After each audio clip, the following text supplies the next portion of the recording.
السلام عليكم. اليوم راح نشارك معكم وصفة تاع الماربل كيك ناجحة 100%. تجي خفيفة وهشيشة ما شاء الله. تبعوا فقط الخطوات والمقادير كما راح نمدهم بالضبط في الفيديو تنجح لكم بإذن الله. بسم الله نبداو. عندي 6 بيضات، نفصل الأبيض على الأصفر، ندير شوية تاع ملح، نطلع البياض تاعي بيان، ومن بعد نلوح فيه 230 غرام تاع السكر، واللي يحب يزيد يدير 250، نديرو على 3 دفعات حتى يطلع مليح. الأصفر زدت فيه 3 ملاعق تاع زيت وخلطته ولحتو على دفعتين وخلطته غير بلا سباتول باش ما تهبطليش العجينة تاعي.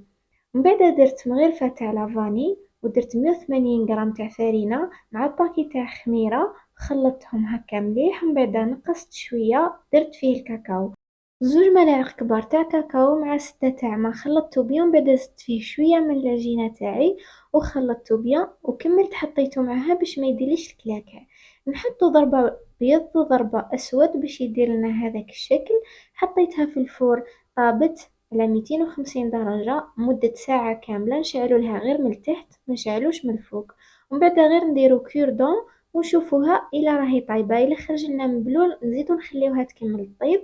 وهكا الوصفه تاعنا راهي واجده. شفتوها كيف جات خفيفه ما شاء الله. السر انه جاتنا خفيفه وهشيشه كيما هكا كيف صلنا البياض وطلعناه وحده.